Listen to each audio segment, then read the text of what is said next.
पहले सम्मानित बुजुर्ग, नौजवान साथी और इस गांव की सरदारी, मंच पर बैठे समस्त बुद्धिजीव, अगर मैं किसी एक का भी नाम लूंगा या किसी एक का नाम मेरे मुंह से रह गया तो शायद उनका अपमान होगा। इसलिए आप सभी के चरणों में हरियाणा से आए अरस शिकारा की हाथ जोड़कर राम राम सा।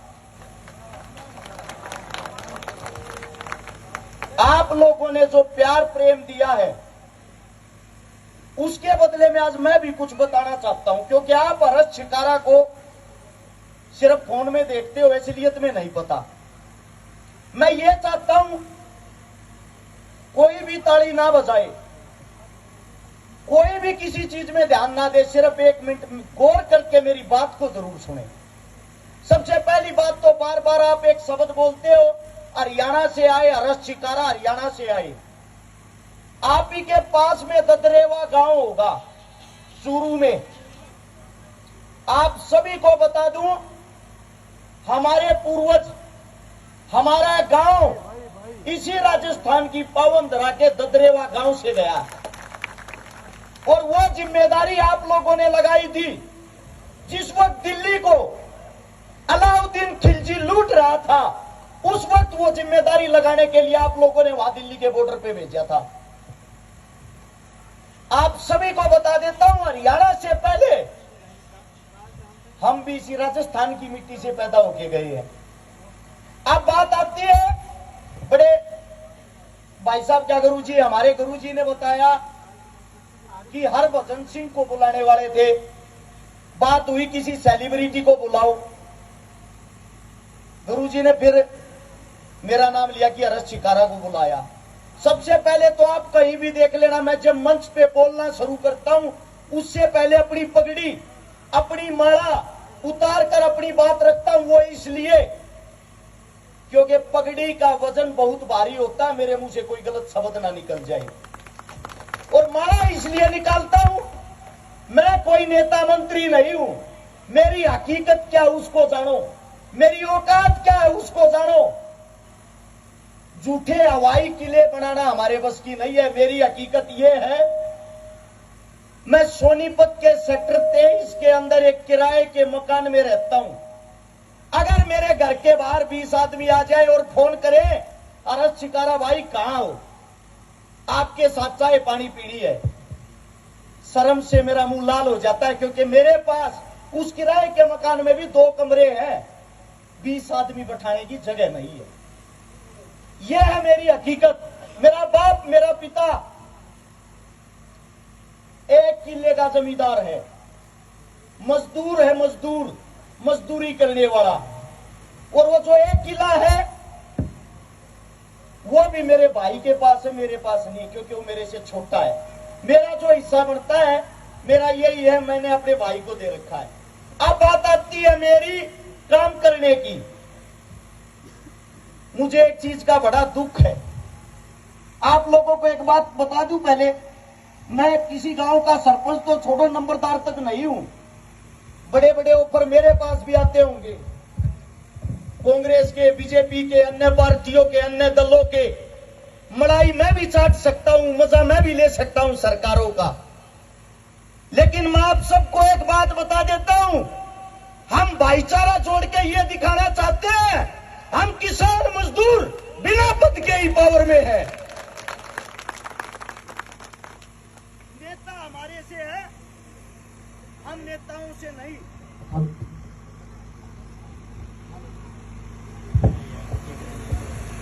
अब बात आती है भाईचारे की। आपके राजस्थान के अंदर चुनाव आ गया, मुझे बताते हुए कोई घबराहट नहीं होती।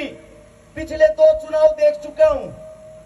यहां पर राजनीति के ऊपर, राजनीति जो वो जातिवाद के ऊपर की जाती है, जाति और धर्मों के ऊपर चुनाव होते हैं। और नेता जीतने के बाद हारने वाला और जीतने वाला एक साथ बैठ के दारू पी के पार्टी करते हैं। हम आपस में गली गली में लड़ते घूमते हैं। ऐसा क्यों? क्या आप लोगों के अंदर मानसिकता नहीं है? मैं आप सभी साथियों को एक बात बता देता हूं, हर पार्टी का मेरा भाई बैठा होगा यहाँ पे। मैं इन सब से एक बात कहता हूं, आप सब नौजवान हो, आप सब शिक्षित हो, इन सब चेहरों को मैं जानता हूं। अगर इनमें से कोई नेता बनता है, वो किसी भी पार्टी से विधायक, एमएलए, एमपी बने, उसकी जिम्मेदारी बनती है आ रहे हुए सभी नेताओं को अपने पास बुलाए और ये बोले हम अपने क्षेत्र को सभी साथी मिलकर सुधारेंगे। आप हार गए तो क्या हुआ, आपका भाई तो बन गया। असली में राजनीति ये होती है, लेकिन ये राजनीति कहीं रही नहीं, क्योंकि बड़े भाई साहब महिपाल मेला साहब काफी टाइम से मैं संघर्ष करते हुए देख रहा हूं। मैं इनका बोलने का बहुत बड़ा फैन हूं, क्योंकि बेबाक बोलते हैं। भाई साहब के अभी प्रोग्राम में गया था, वहां भी मैं एक बात कह रहा था, भाई साहब आप ऐसी चीज का हाथ लगा रहे हो, राजनीति 3 आदमी कर सकते हैं, या तो राजा के घर में जन्म लिया हो, या फिर हमारे पास इतनी ब्लैक मनी हो जिसको व्हाइट करने के चक्कर में हम टिकट भी खरीद लें, वोट भी खरीद लें और आदमी भी खरीद लें।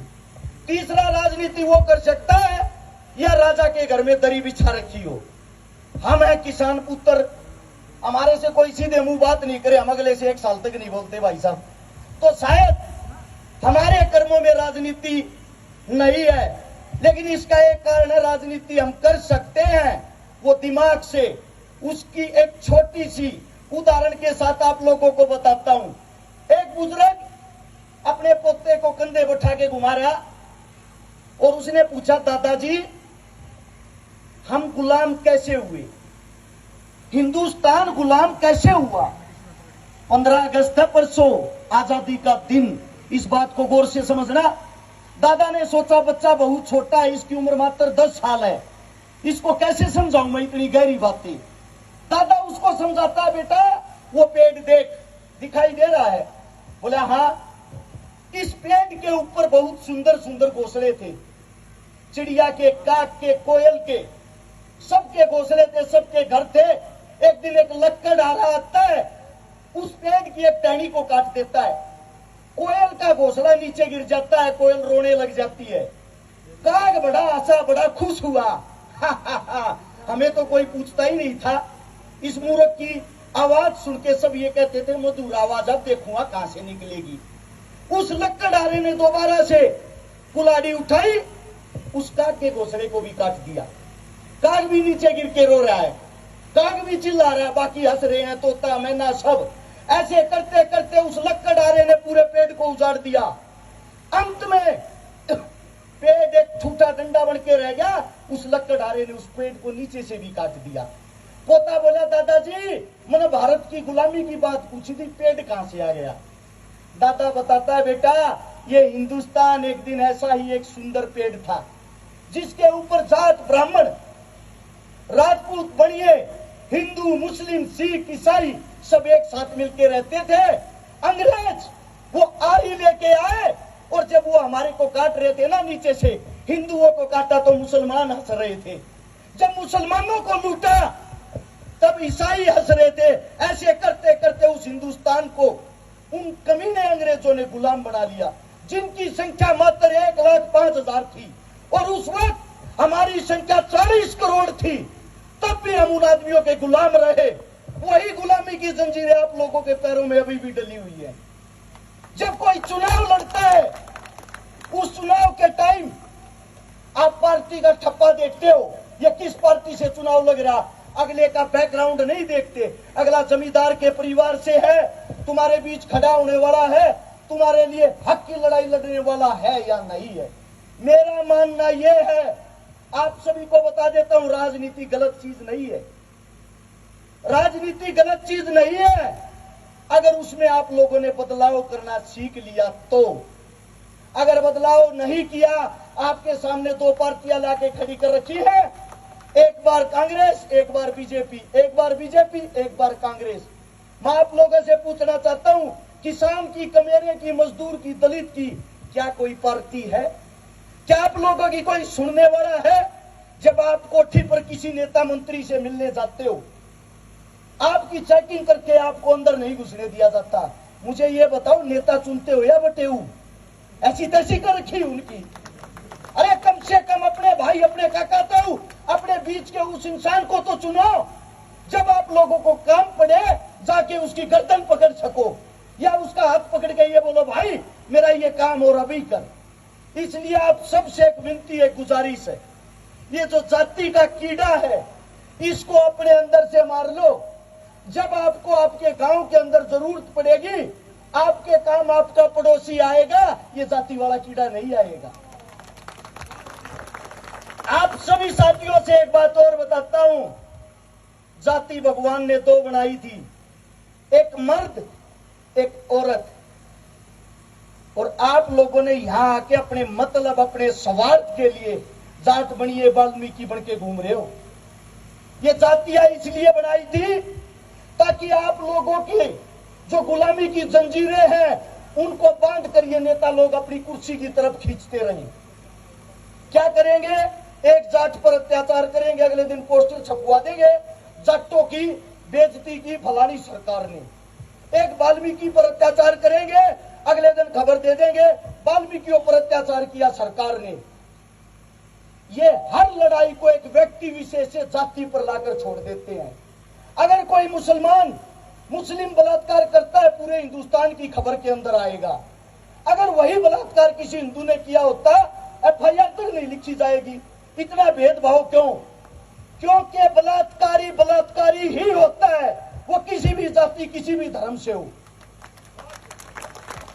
आप सभी साथियां खेलने के लिए आए हो, मैं वापिस खेल पे आता हूं, लेकिन ये बातें मैंने आप लोगों को इसलिए बताई, ये सब शिक्षित हैं, पढ़े हुए हैं। मैं पढ़ा हुआ नहीं हूं, मैं कढ़ा हुआ हूं। मैं इनके बीच से जो बातें सुन रहा हूं वो आप लोगों को बताता हूं, और सच्चाई बड़ी कड़वी होती है दोस्तों। आप लोगों को एक बात बता देता हूं, 10, 20, 50, 100 करोड़ रुपए एक रात के अंदर मैं भी कमा सकता हूं, लेकिन जमीर बेचकर अमीर होना, क्या अमीर होना। आप सभी साथियों से एक बात बताता हूं, हरियाणा से इतनी दूर आकर इतनी रात को क्या किसी नेता मंत्री के लिए भाईचारा इकट्ठा हो जाता? भाईचारे की कोई कीमत नहीं होती, भाईचारा अनमोल होता है।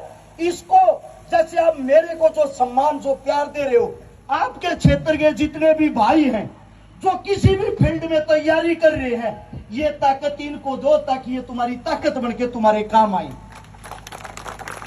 अगर शिकारा की कहीं जरूरत इन भाइयों को भी पड़ती है, हो सकता है एक क्षेत्र से 2-2, 3-3 भावी विधायक बैठे हों। अगर इनका कहीं कोई साठगांठ होती है, हाथ पैर जोड़ के एक परिवार बनाने की कोशिश हम करेंगे। पहले इनको ताकत तो दो। जब आपके किसी नेता मंत्री के अंदर ताकत होगी तो आपके पैरों के अंदर ताकत होगी। बाबा साहब भीमराव अंबेडकर ने जो संविधान बनाया, उसके अंदर एक बात बता देता हूं, सबसे पहले जो चुनावी प्रक्रिया शुरू हुई, सरपंची के चुनाव, वो आपके राजस्थान से ही शुरू हुए थे।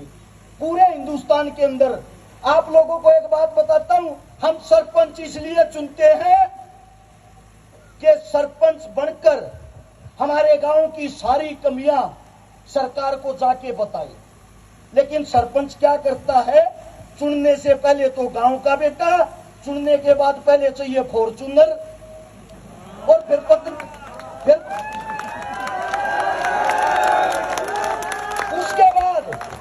उसके बाद उसको अपनी बीवी जी के लिए चाहिए करोड़ों रुपए की कोठी, गांव कराए ऐसी तैसी। मैं एक बिहार के नेता का इंटरव्यू सुन रहा, और उसको पत्रकार कह रहा, भाई साहब आपने पहला चुनाव लड़ा। मेला साहब ये बोल रहा, पहला चुनाव लड़ा तब आपने स्कॉर्पियो ली थी। बोला बिल्कुल ली थी। अगला चुनाव लड़ा आपने फॉर्च्यूनर ली थी।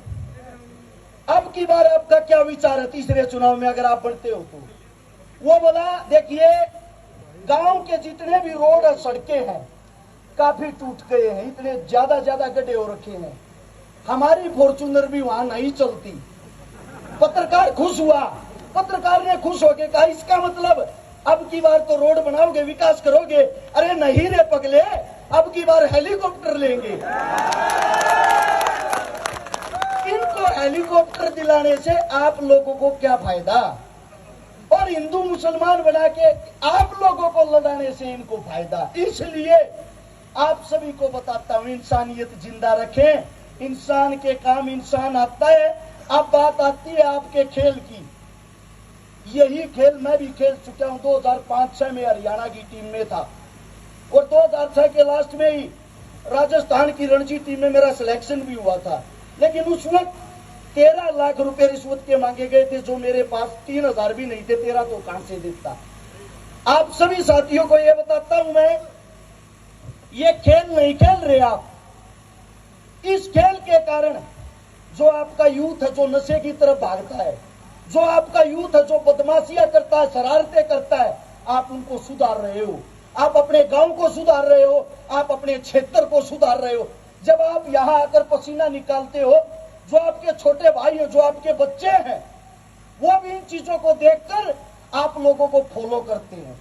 इसलिए आप सबसे गुजारिश है, विनती है, ये खेल नहीं है, इसको खेल मत समझना। ये आप अपने क्षेत्र को सुधार रहे हो, आप बीमारियों से बच रहे हो, आप अपने यूथ को सुधार रहे हो। इसको सुचारू रूप से चालू रखना, और जहां भी हमारी जरूरत पड़ेगी, जहां भी हमारी जरूरत पड़ेगी, जहां आप लोगों के पसीने की एक बूंद गिरेगी, वहां आधी रात को आप लोगों के लिए अपना खून बहा देंगे।